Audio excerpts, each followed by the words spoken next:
Coaching in sales is not pipeline reviews. I That's not agree. often understood, Yep. but it's Yeah. not, right? I'm glad we agree on that. Yep. And the challenge is sales leaders. I mean, I'm sympathetic. I've been there. I was one for a long time.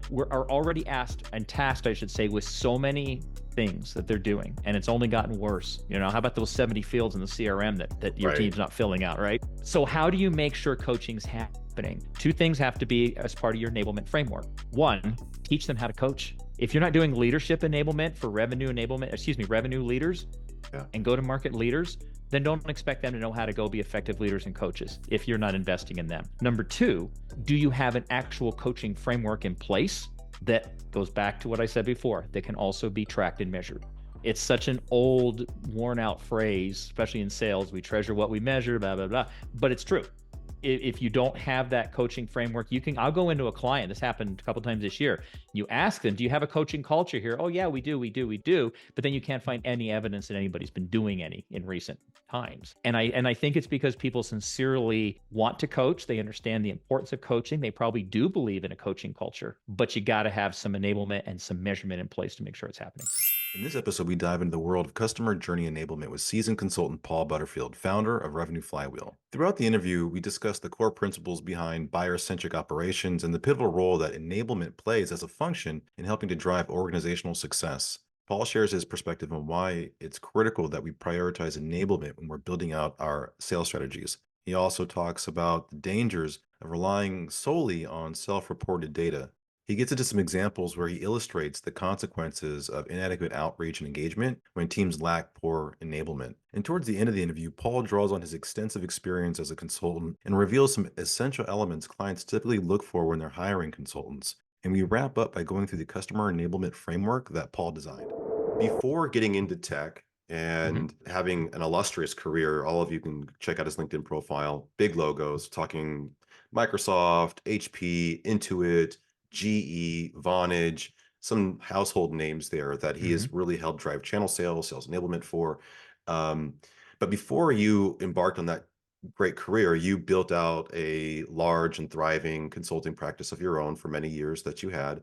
But today, in most recent cases, and what we want to talk about right now is Mm-hmm. Revenue Flywheel. The last 4 months you shared with me is when you really went full time with this with your practice. You've started, I think, 7 or 8 years ago, many Yeah. years. So were you doing sort of a moonlight thing originally, and what brought the transition on in the last 4 or 5 months?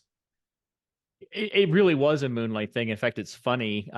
My very first client, the reason that I even set up the LLC and started doing it was a former employer.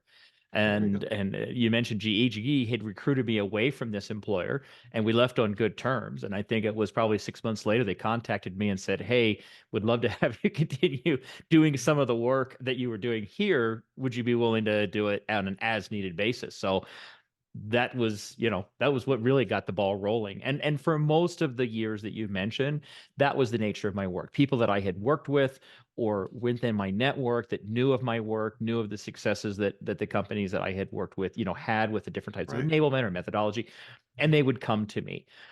But I enjoy that part of enablement and sales for that matter. I like the parts where you're coming in and you're figuring out which are the right Legos, and you're Yeah. putting that pile of Legos together, and then you're starting to Mhm. snap them together, and you're starting to, take shape and see. That's the fun part to me. It's that analyzing, the building, all of that.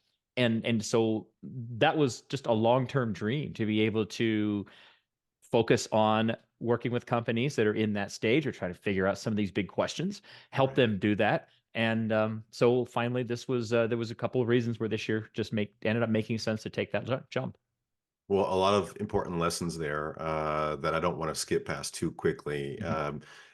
Not to bring it back to me, but I think a similar sort of start where my Mhm. first client was my former boss, a friend of my Yeah, former yeah, boss, I same should thing. say, Hmm. right? And so it's being familiar with your work, doing good work, Hmm. building that track record, and having that hidden board, which I like to talk Hmm. about a lot, which is basically those that maybe don't have direct control over your career in some cases. So maybe it wasn't a boss, maybe it could have been someone on the auxiliary, but they still Hmm. see your work as a general body of work, if you will, and Mhm. think that, hey, can you keep helping me out? I think that's the best case scenario where you want to be at, where you're Mhm. not kind of forcing it. So those that are looking to make that jump or have some sort of ambition, start where you are, use what you have, build a good Mhm. track record, establish good network and connections and nurture that network. So now you fast forward to the last 4 or 5 months. What has it been like now that you've been solely focused, on the business? So for those that are in that stage, just Mhm. jumping off, it's the new year. We're recording this here 2 days after Christmas ourselves. So those that are kind of thinking of the new year, starting a new venture, what are the first priorities that you focus on in building your practice this time, knowing that you did this before? Right. Well, as you mentioned, when I did it before, it was a very different sort of consulting, although you're still building consulting practice. So Right. like definitely some lessons that I brought forward. And one of those was come into it with a business plan. Even though I'd had years to think about this, I'd been doing this kind of work on the side for years, been doing it full time for companies for just as long. I still was not ready to go until I had actually worked out what is not only my business plan, but also then took that plan to some others who I Hmm. respected and said, Good. this is my analysis. This is what I'm seeing. You know me, you know my work, you know the market. What do you think? I also invested in I mean, it was an online resource, so it wasn't super expensive, but I did pay for some actual market analysis as well as to what was going on, where I went through with Interesting. my ICPs and all of that, Right. and just again wanted to get an objective, somebody didn't even know me, third party review. Right. So Uh, validating so that was the all market. part of it. Hmm. Yes, some of it validating, some of it frankly learning, Got and it. and I'm still learning. Right now we got the website up, for example, and I think it's a good website. There's a lot that I like about it, but I also in the months since it went live, which was April, have some things that I'm going to be changing that I'm working with. Again, somebody's got a little more expertise. I'm going to be making some changes Is to that it more the to optimize messaging, it. or I would imagine It's more? the messaging. It's also a little bit the flow, Okay. just because I'm still learning too. Right. But that was the big thing for me is if I was going to jump out and do this, I wanted to have a plan as opposed to when I built my first consulting practice, I sort of fell into it and things turned out okay, but this time like I said, it was a little more intentional and better planned. Good. But Yeah. you know I what Mike know. Tyson said? Everybody has a plan until you get Do they punched in the get punched in face. the So mouth? again, Yeah, right. So I exactly. mean, already I'm making adjustments 6, 7 months in.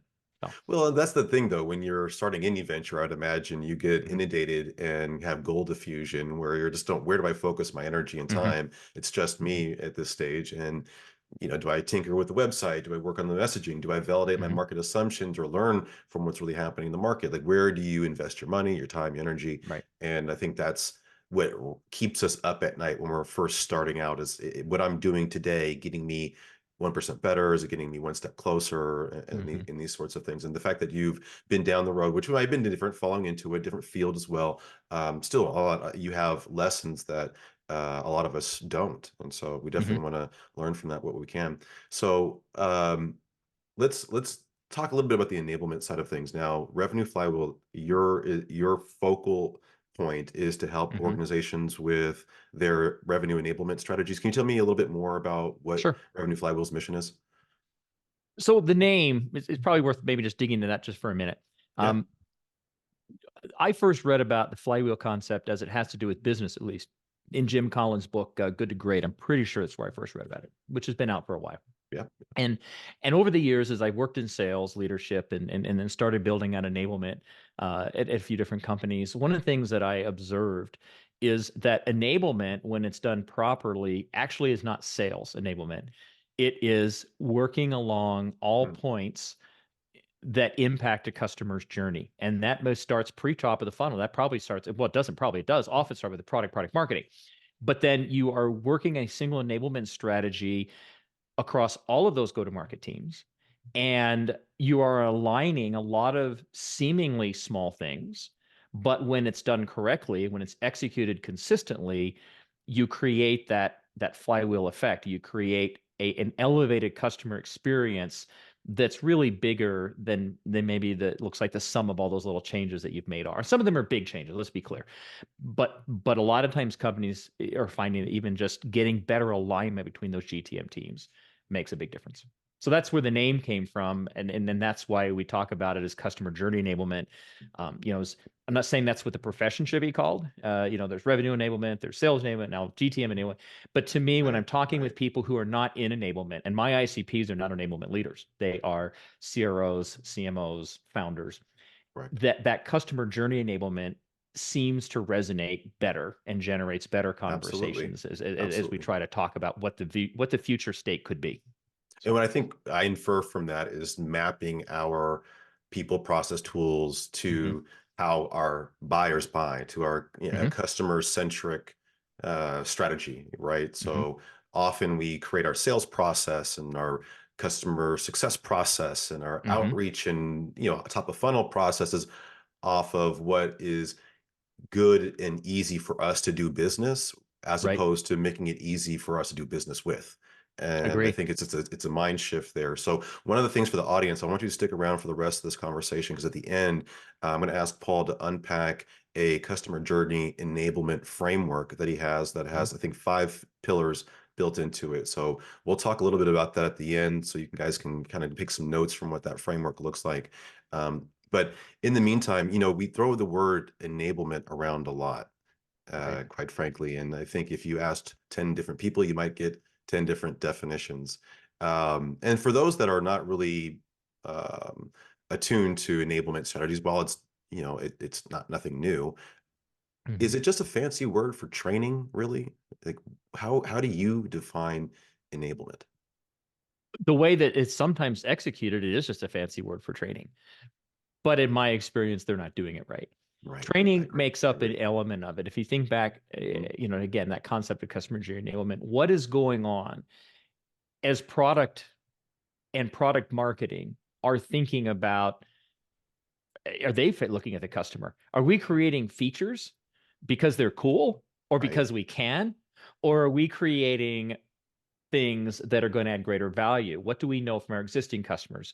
What do we know from process? And I'm not saying this isn't going on within product groups, it often is, but is that then being tapped? Is it being brought through into the marketing collateral and the materials? How is marketing talking about the product online? How are they talking about it in outreach? All of this before it maybe even gets to an SDR or a salesperson, but it impacts directly the types of conversation that those SDRs and salespeople are set up to have. Because if we focus a lot on features, if we focus a lot on look at us, it doesn't leave them with nearly as much fertile ground when they do get a prospect on the phone, as opposed to if we're leading with use cases, if we're leading with how others are succeeding and creating future states and improving their business, et cetera. Then that sets up a very different kind of sales conversation. So that's one example that happens to be at the top of the funnel and in those early stages of funnel where those groups and how they're thinking and talking consistently. Because like you said, how many companies talk about, oh, where are they in our sales process? That's Yeah, that's a exactly. very Exactly. that's a Very. very that's a very inward looking point of view when in fact our buyers are highly educated, self-motivated, have their own problem, their own things they're trying to solve for, and they probably couldn't care less if they even thought about our sales process. Right. So we've got to get past that. Well, that's why I asked the question because I think that's where a lot of us hmm default to when we think about enablement is we think about how do hmm we better train our employees, our frontline staff on how to, execute processes and use the hmm technology and so forth. And, when you zoom out and look at the sort of components that would make up a sales enablement organization, greater focus on content, hmm externally and externally, to your point, but hmm also feedback loops. I think hmm to what you're saying about Yeah. Yeah. bringing it through, to Right. me is being the glue that makes it connects the dots, if you will. And that's sales operations. I think has a flywheel effect as well, or hmm we should say revenue operations, Right. GTM operations, and Right. I think sometimes enablement will maybe report into that organization sometimes? I don't know if you see that. From a reporting structure, what do you most often see the revenue enablement teams reporting Yeah. into? My personal experience and I always recommend this is that report into the highest sales leader that makes sense, which is typically going to be a chief sales or chief revenue officer, but not always. But that is, and because what revenue ops does and what the enablement team does are and must be complementary and very much in sync, but they're a very different type of motion. Right. So I'm not saying that Enablement can't report to RevOps and be successful. I reported to an SVP of RevOps at Vonage, who was one of the one of the best leaders I've ever worked for. But the other thing I'm looking at is the trend. And if you go back, you look at Forrester's annual state of enablement that they do now for I don't know what, going on 15 years maybe. The trend has been over time away from RevOps, away from marketing, and more reporting up and into senior sales leadership. So, Is that for there's my synergistic experience, but reasons, or I I think it's because you really, as an enablement leader, you really need to be thinking like a sales leader. mm, Now, I don't know what it would be like to build enablement without having years in the trenches, carrying a quota and leading teams that are carrying quotas. But I'm glad I had that. right? And so, but I guess what I'm trying to say is even if you don't come from that background, but you find yourself heading up an enablement program, still understand and learn how to think like a sales leader. And that doesn't mean that you necessarily are inspecting the pipelines and things the same Right. You're way they not are, running but you need, forecasts and yeah. yeah, exactly. But you also need to have intelligent conversations about it. You also need to be able to understand and help them understand what's going on and being able to do effective analysis. All right, so we're seeing things that are dropping off between the qualified and second or third discovery sessions. Why is that? Well, if you're not well versed in sales and you haven't really invested in that, it's going to be a difficult conversation to Absolutely. have. And too many folks in enablement are still too focused on this isn't my phrase, I've heard it a few times, smiley sheet, butts and seats and smiley sheets, let's put it that way, which are great metrics, right? Ooh, we feel great, we feel good, but ultimately, how do the sales leadership feel about it? How are we measuring it? What results are we seeing in the field as a result of the time that we took those sellers away for that training or time? But going back to your question of RevOps, to me, enablement, when it's done well, is really a hub. It's a hub for marketing, product marketing. They may or may not report to the same place. Right. RevOps, sales leadership, customer success to all come together. And enablement is working with those groups because they all bring different expertise. They bring different points of view. They bring different strengths. They're working to help synthesize that. And most often, enablement is then taking what the group puts together, that last mile, to a salesperson, to a customer success rep, et cetera. Got it. Got it. Now, the feedback loop that is important to me on this is, and I think it is to you as well, is the Mm-hmm. customer feedback loop that we Mm-hmm. put in place. And that's at all points, whether Mm-hmm. it's in, product marketing, Mm-hmm. right? At every stage in the flywheel, there's a touch Mm-hmm. point where we should be that word that gets us in Yep. trouble sometimes, but Yep. it would be ideal where we would have some sort of feedback loops back into enablement who could enrich the content, enrich the processes, enrich the strategy, right, based on what we're hearing from the actual voice of the customer. Uh, Mm-hmm. Talk to me about that side of the enablement strategy. How much time do you see orgs spending doing customer surveys, customer Mm-hmm. interviews, just looking at that data, engaging with customers, and really getting a firsthand sort of feedback loop, if you will, into the process? I don't know exactly how to answer how much time, but I would love to share some things I've observed in the ways that they're doing it as well. Yeah. For example, very often companies are having a salesperson self-report the reasons for win-loss. And would you be surprised to hear that the most oft given response, in my experience, is lack of features, which isn't really helpful, Right. or or no compelling event. That is probably my top pet peeve is when I see And that I'll add to no that same compelling event. category. Yeah. It's when Yeah. they do choose competition Mm-hmm. and there's a forced selection. Mm-hmm. The research says that the first company you list in Mm-hmm. that drop down Mm-hmm. is the one that will be most selected, Mm-hmm. even if it wasn't the actual competitor that you lost to or you competed to in that deal. We have a Yeah. separate interview here on the podcast with the founder of a company called Closed, and they have a platform they've built to collect, Mm-hmm. win-loss analysis feedback Mm-hmm. from the client firsthand. Um, and that I feel like is what is the missing piece in a lot of our sales strategies, marketing Right. strategies is maybe it's not enough time, maybe it's not the right question, but there isn't enough focus, there isn't enough inputs in from the client other than what we're inferring from Mm-hmm. data like what you're talking about, right? When we look at the Yeah. CRM data, we know our CRM data is not clean. We can't Right. trust that Yeah. 100%.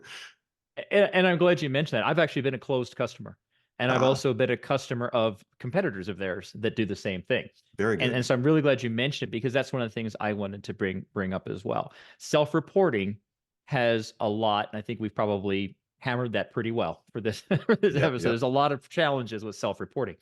But one that I also believe comes into play is most prospects or customers are actually nice people themselves. Yeah. And they're probably going to hold back a little bit if a salesperson's even brave enough to ask, what should I have done differently or what could we have done differently? Right. Why'd you And buy? Mhm. yeah, exactly. And my experience in working with third parties is a couple of things. Number one, they are a neutral third party. It's a safer space for a customer or prospect to really share without hurting anybody's feelings. And number two, there is a science. I mean, I don't know the science, but I've learned this of my career. There is a science to how you ask questions and how you write surveys.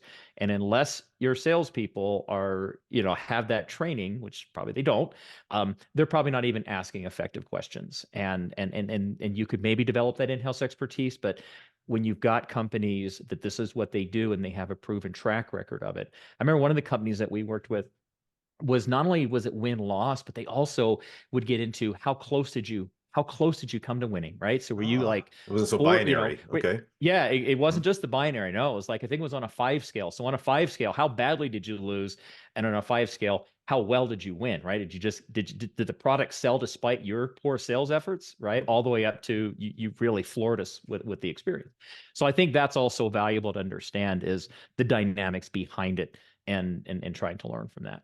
Oh yeah, I agree 100% with the questions. We know from Net Promoter Score research that that is Mm-hmm. foundationally the way and who and the how and Mm-hmm. all of that around the questions is paramount. But yeah, Mm-hmm. I think trying to get those feedback channels to form a good customer journey Mm-hmm. is important. Some of the things along the way that are important that we've talked about in our conversations are things like our outreach and how Mm-hmm. poor that is when enablement isn't tuned up, when demos Mm-hmm. are not ran effectively, right? The Mm-hmm. handoff from sales to CS. Mm-hmm. Take us there. Take us into the weeds a little bit in those areas. What do you Mm-hmm. see as lacking, and maybe what are some of the solutions that are put in place when you have a proper enablement team or Sure. strategy? Let's start with what you had talked about, the outreach. You Mhm. probably get a lot of outreach. I certainly do. I imagine a lot of your listeners do as Quick well. question. And Probably get yeah, five of them a day. And then subject yeah, line. right. Yeah, Yeah, yeah. Quick yeah, question. Or yeah. yeah. Terrible. And Yeah. in fact, the most bizarre one, I even went and created a John Belushi meme and posted it. I think I posted on LinkedIn just recently. Yep. I saw I it. actually had an outreach from an SDR that ended with 7 heart emojis. I didn't I didn't even know what to do with that, right? So but most of it's Got really bad. love But for you, here's Paul. I got love for you. Just take that yeah, meeting. Well, I guess. I guess, yeah. I think my other favorite one is LinkedIn keeps suggesting we connect. Do you know why? Yeah, Why? just Yeah. and I get it. It's tough out there. The It stats is. you It see is. are anywhere from 38 to 50% of sellers are even hitting quota. Everybody's struggling, everybody's trying, but that's not the way to do it. Right. That outreach really needs to be focused on what you either know because you've got history and you've analyzed your customer base, or you reasonably expect someone like yourself, someone like myself. What are we worried about? What are we thinking about? How are we trying to grow our business? Whether we're in business for ourselves, whether we are a VP for a much larger company, something or some things are top of mind. Understand what those are. This is why it goes back to your, because who owns that data? Who owns ICP data? Who owns customer research? Product marketing. That's why I start with them. But as sellers, how is that being delivered? Excuse me, how is that being delivered to sellers, and how are they effectively turning that into outreach that generates business conversations? Which leads me to the second part that you mentioned. So much of the outreach that we see is, hey, can I book you a demo? I'll buy you a Starbucks card if you'll do a demo. And really, what is the demo trying to do? It's watching you as a prospect while I'm demoing and hoping that your eyes light up at something you see. Again, The where's the harbor business tour. conversation? Yeah, Yeah. it's a tour. It's look at us, look at us, look at us. Probably let off with a few more slides that say, look at us, look at us. All Hey, these we just raised our logos. Series C funding. Look Again, at our I never. building. Why? We have a Why do I pretty building care? that we sit Yeah, in. look at Yeah. our nice building. Yeah, we're gonna look at this building, which no one sits in anymore, which means we've Sorry got to to make pass fun of you that guys, but cost over to you. No, it is it's true. funny. Yeah. But it is. It's so it's very much as opposed to Derek. I work with a lot of founders, and here's two or three things that I hear a lot. Right. Any of those on your mind? I mean, I'm spitballing here, but Right. come to me ready to have a business conversation, and come to me with enough acumen that you've developed about my field to be able to have. I don't expect you to know more about my business than I do. That's not reasonable, but I do expect you to have thought about it enough that you can help me think about it differently. And so let's move forward to our customer success. You know, customer success, I'm seeing more and more often, is becoming a revenue center. They may not take quota in the same way that sales. Sometimes they do. Sometimes do. Advantage, Yep. our North American CS team's quota was not much lower than our North American Wow. mid-market sales AE's team. But other companies I've seen, they'll maybe generate opportunities up to 5 or 10K, and then anything larger than that, they're really just kind of upsells, smaller upsells, and then they bring in. But no matter what it is, how is that CS team bringing value to the conversation? If it's just letting you know how many seats you actually are using, okay, that is helpful, I suppose, because you don't want to overpay for something. But how much better would it be if I understand as a customer success manager from the beginning of the relationship why you bought from us? What is the current state that you're dealing with? What's the future state that you're trying to get to? And how are we part of that? Mhm. Now, I've got things to talk to you about. Now I have a little bit of an early warning system, because if you're not achieving those goals, if you're not seeing those results, we want to figure out why way before renewals. Renewals, especially in the SaaS world, renewal cycle starts 2 minutes after they sign the contract. Absolutely. And how are we bringing that relationship? And so this is why it's a chain. This is why it's all connected, because if sales is having business conversations, they're collecting data like I just talked about to pass on to CS. If all they're doing is just kind of ramming stuff through with a big discount at the end to get it done, they probably don't have a lot to give to the CS team. And that's why it's important that we're looking at this holistically. Yeah. The discovery call piece. Um, I worked for a strategy executive years ago, Hmm. and he wanted to relabel the name of our discovery calls, everything in the CRM and our sales engagement platform, Hmm. everything in our reporting. Wanted to move away from the term discovery call or demo call in some cases Hmm. to proof point call. And we all kind of, Hmm. giggled at it and rolled our eyes a little bit and like, proof point call. What is this? That's silly. That's not industry norm, these sorts of Hmm. things. And the point that he was making, and he drove this home consistently to the point where it did shape the blueprint that we followed in our discovery calls. With the point that he was driving home was that when we do these initial calls, it should be to Hmm. be proving to the client, showing them how, Hmm. and demonstrating to them how we can achieve that particular use case that they have Hmm. in mind, right? If there's 10 bells and whistles that we have, and they're buying because four or five of them Hmm. are very critical and top, tip of the sword for their Hmm. needs, then don't waste their time going through the other five or six in your Hmm. harbor tour, going through this, rigid demo process.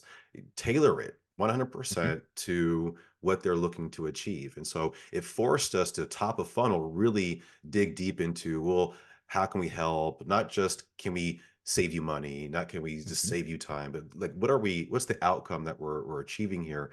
And it would be even what we would put in our like the labels of our invites for our Mhm. discovery calls. So whatever they called that use case, that Mhm. became the subject line, for instance. And so I say this because it traveled all the way through. We wired together a great handoff process with our CS team through a great Mhm. partnership over months where, I mean, it nested down into automatic emails and different things that are surveys that are going out, but also structured fields within our programs to, our CRM to make sure that we're picking up on what those use cases were and then mapping out what that journey was, 30 days, 60 days, 90 days with the client to make sure they're on their way to reach those outcomes. But I go on that little detour, that harbor tour, if you will, Yeah. to drive home that these discovery calls and our overall focus should be so centered on their use Yeah. case, what they're trying to Yeah. achieve,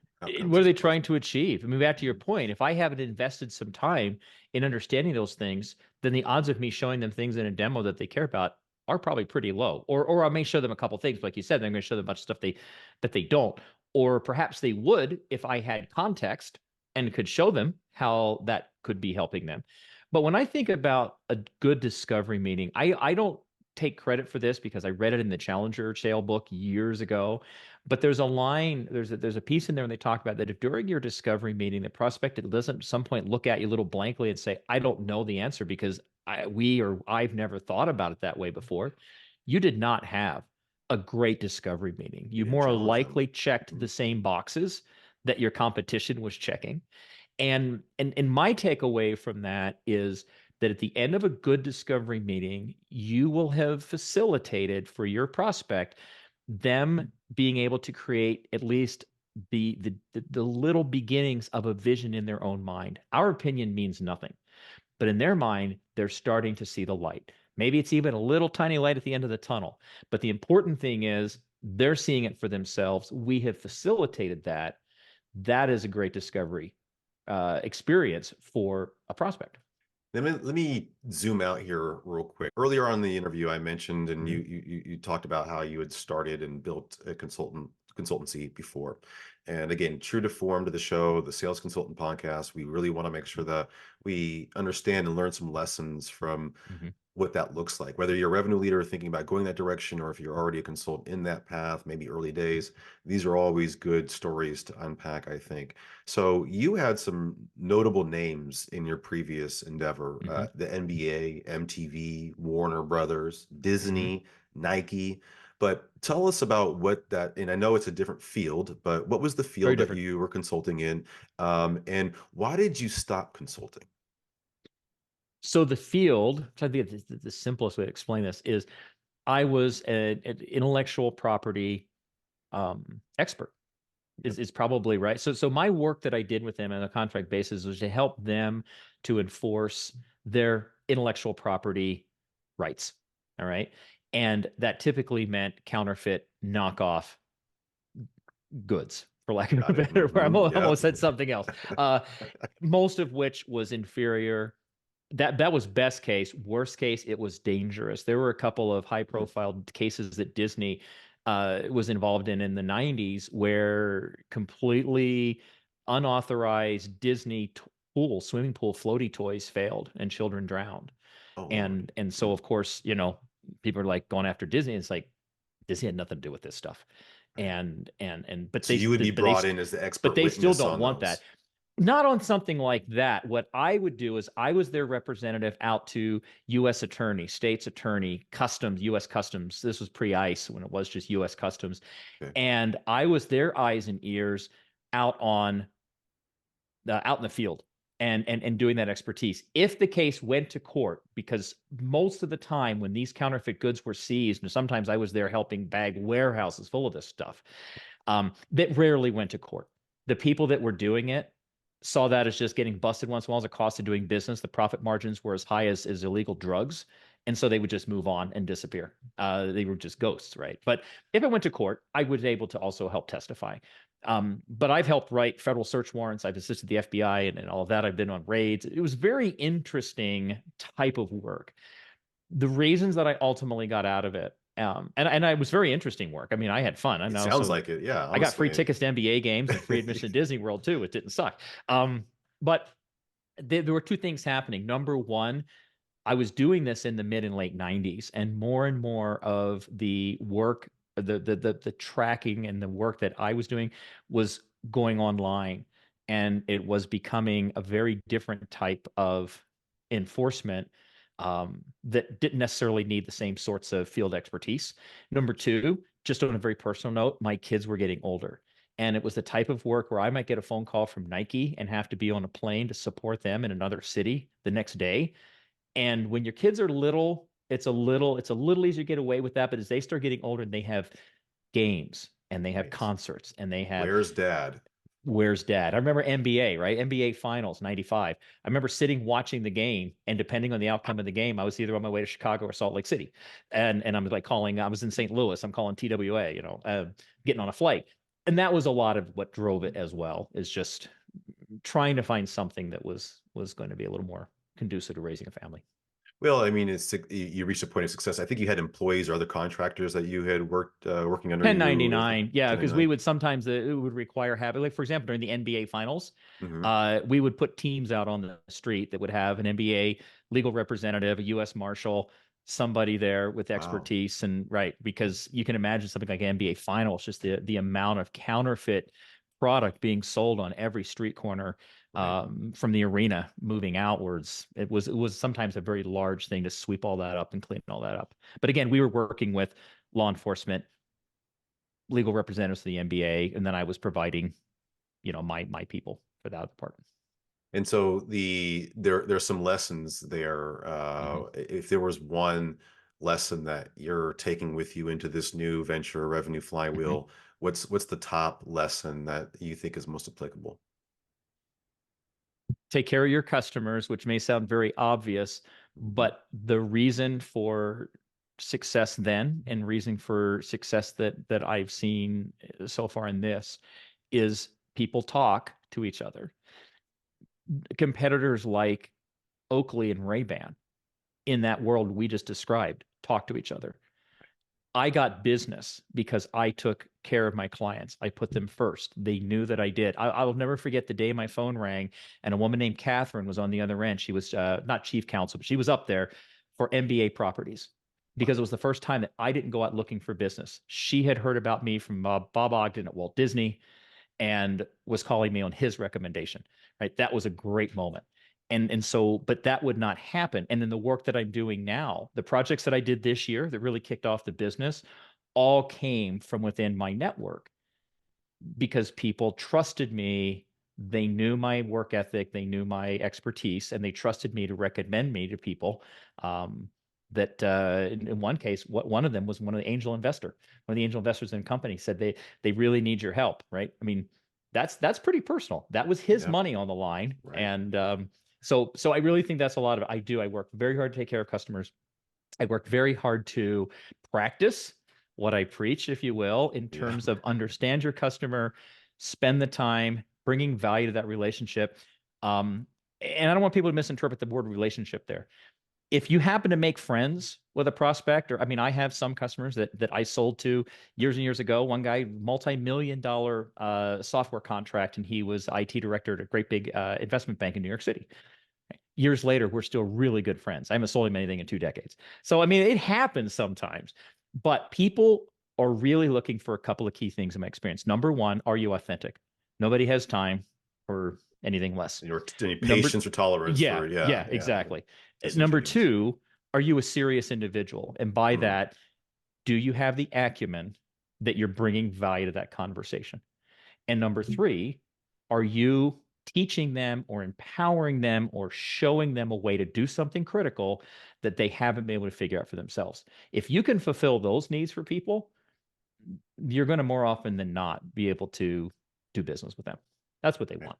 and earn those referrals. I try to tell folks that, the occasional conversations I have with folks, like, how'd you get into consulting? What's your, Hmm. what was your jump off point? With some advice, work for the referrals, and the revenue will come. As Hmm. if in the ideal state you want to be at in this business is where the proof is in the pudding and people can sing your Hmm. praises. You are your product, right? In a lot of ways. Yeah. And Oh, so you that's a have great way to put it. Mhm. You are your product. Yeah. There's no fingers to point. Very good. Like, Well, yeah, I promised the audience that we would unpack your framework. So sure. take us home with your customer journey enablement framework. Mhm. How would you break that down in the last couple minutes here? So the first way that I look at it is really, I'm going to call them pillars, right? Okay. So four pillars that really establish what's going on. The first is, what is your methodology? Your methodology might be something like, I'm going to use a really old one so we don't give anybody free advertising here. Solution selling, right? That one's been gone. It's been, if it's still out there, it probably shouldn't be. But that was like one of the, with the OGs of sales Yeah, no, methodology. exactly. But Yeah. but but a good sales methodology that's worth the title, and if it's implemented well, is going to bring the kinds of discovery and business oriented conversations that we've been talking about. It's going to improve forecasting accuracy because when you're aligning to your customer, I'm not saying you're giving up control of the sale, very different, Right. but when you're aligning to your customer and you're collecting inputs that show you where they are in their decision process, your forecasting is a lot more accurate than the typical, hey, I think they're in stage 3, right? Or I need them to close this quarter, so they're in stage 5. Anyway, so methodology, pillar number 1. Number 2, what is your sales process? I don't use those words interchangeably. Yeah. They are very different to me. Yep. And process is critical, again, to be that it's aligned with your buyers and your customers. They may be buyers or right in the sales cycle, your customers in the CS cycle, but whatever, be aligned with them. And here's the kind of thing I mean by that. I hit on it a little bit when I was talking methodology, but what are those auditable, repeatable, expected customer inputs that sales and CS should be collecting if they're doing things the way we've been talking about? And how is that being applied to the process? How is that being applied to the resources that are being given to that seller or to that CS team to pass along to the customer, right? So what does your process look like, and how is that an outward view, an outward looking process? It shouldn't be our sales process. It should be the sales process, How and they how are we buy. aligning with our buyers, Yeah. how they buy. Exactly. The third thing, and this is a little bit broad, and that is what I'm going to call tools. We could break it down into two categories, but to me, tools might be battle cards. Okay. It Yep. could be something like we talked about, the third party competitive intelligence or win loss analysis. That's a great tool. SWOT It could even analysis. Yep. be a software tool like conversational intelligence, which we didn't have time to get into that. To me, conversational intelligence, one of the best things to ever come along for sales and enablement. Um, but Agreed. those are the tools. So what are the right tools, and how are they integrated, and how are they actually, again, enabling sellers and customer success and renewal reps to talk to the customer in their language in about things they care about? That's tools. And then how are we Right. also measuring that? You got to be able to measure to see if you're on the right track with what you're training people to do and asking them to do. And then the fourth piece that probably really just covers it all is coaching. Coaching in sales is not pipeline reviews. I That's not agree. often I think. understood, Yep. but it's Yeah. not, right? I'm glad we agree on that. Yep. And the challenge is sales leaders. I mean, I'm sympathetic. I've been there. I was one for a long time. Are already asked and tasked, I should say, with so many things that they're doing, and it's only gotten worse. How about those 70 fields in the CRM that your Right. team's not filling out, right? But so how do you make sure coaching's happening? Two things have to be as part of your enablement framework. One, teach them how to coach. If you're not doing leadership enablement for revenue enablement, excuse me, revenue leaders Yeah. and go to market leaders, then don't expect them to know how to go be effective leaders and coaches if you're not investing in them. Number 2, do you have an actual coaching framework in place that goes back to what I said before, that can also be tracked and measured? It's such an old, worn out phrase, especially in sales. We treasure what we measure, blah, blah, blah. But it's true. If you don't have that coaching framework, I'll go into a client. This happened a couple of times this year. You ask them, do you have a coaching culture here? Oh, yeah, we do. But then you can't find any evidence that anybody's been doing any in recent times. And I think it's because people sincerely want to coach. They understand the importance of coaching. They probably do believe in a coaching culture, but you got to have some enablement and some measurement in place to make sure it's happening.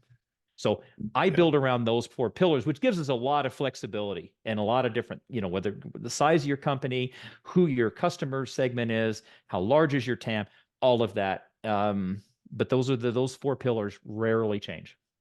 Well, and yeah, one of the first questions I ask you is, enablement, just a fancy word for training. And I love how you bring it home and you don't even bring training into the conversation in the framework. You call it coaching. Because Mm-hmm, again, training and coaching, two different things mm-hmm, fundamentally as well. mm-hmm, But yeah, the time investment and the acumen that's mm-hmm, needed for coaching, it has been a mm-hmm. podcast interview, a discussion in itself, Yeah, many yeah. times, because Oh, it's, I'm sorry, Derek. I left yeah. out skills. We won't get into that, but that was the other one. I want to make sure that so there are skills that have to be trained as well. You just reminded me of that. That's the Okay. other pillar. So when you say skills, are you saying Yeah. for the enablement person, the manager, the individual, you this all the whole full Well, stack? again, this is a framework and a strategy. I use a concept called strategy mapping to actually map enablement at the highest level back to revenue outcomes. Okay. And so the skills are going to vary depending, are you a CSM? Are you a Right. BDR? Are you a salesperson? But we all have skills that need to be reinforced, sometimes learned fresh. That's what I'm talking about when I talk about skills. And that is probably the closest in my framework that you get to what most people would consider core training activity. And your question, yes, it's also enabling leadership. We can't we can't expect them to figure it out on their own, especially frontline leaders who very often were great sellers that got promoted. But it's a Fundamentally, that's very the root different cause job. issue. Exactly. Yeah. Yeah, and they deserve our investment in them to help them understand how to be And it's not just successful for in that big transition. companies. I feel like that's the thing that we want to drive home too. Even Hmm. smaller organizations need to have a heightened focus on management enablement as well. Because Hmm. in big organizations, I'm sure you're familiar with this. You've worked from some of the biggest companies Hmm. and consulted some of the biggest companies. They have or they have part of their training teams or their enablement teams are they have tracks they take managers Hmm. through that Hmm. are even before they become a manager, or there's a track you might have to Yeah. complete. And then as a manager, then the first year you're going down a track. I was at Dell, I was at Verizon, very similar culture where, management has its own enablement track, if you will, and Hmm. its own cohort groups, the whole nine. But when you get into smaller organizations where you might have one BDR manager, you're not going to have cohorts. It's kind of hard to, Hmm. have full on learning paths and tracks for, in one individual. And if that's maybe the next 3 to 5 years foreseeable, you might only have one BDR manager. You might only have one, you know, director of sales. Hmm. But incorporating these enablement, strategies that we talk about for our frontline, but for our managers, I think Hmm. it all falls down if we don't give the manager the proper enablement. And to assume that just because they were a leader, an effective leader at another organization, doesn't Hmm. mean that they've been through some of the fundamentals and That's a the great point. trainings of and gotten these tools, Yeah. like the approaches of coaching. So Hmm. I'm with you 110%. I had to do a lot of self-teaching at points in my career as a manager Hmm. because it just wasn't is part of the organizational culture and strategy. But other times where you're working for companies that have a phenomenal focus on leaders. And I think that's what makes a big difference. We don't need less managers. We just need better managers out there. I agree. In my experience, even companies that are in that 300 to $1 billion range aren't doing leadership enablement. And if they are, they're probably not focused on what are the specific skills that a go-to-market leader needs that are maybe even different from a leader of engineers or a leader of Mhm. finance folks or that sort of thing. Because that's the other thing that I have found is it's really layers. Even in companies that have a well-developed L&D organization, they have the, it's I mean, that is a sort of a byproduct of success and a certain amount of revenue that you can invest or people do invest. But does that L&D team really understand what's going on in a frontline sales leader's world? And how does enablement work with them to, again, it's kind of that last mile, take what they're doing, but then also make sure that that the sales leaders are able to use it and apply it, every day. And that a lot of times, again, takes some time in the sales yourself to help figure that out. So it's a great partnership. Enablement and L&D should be working together on that. Thank you for listening to another episode of the Sales Consultant Podcast. If you'd like to support the show, it would go a long way if you were to write a short review on the listening app of your choice.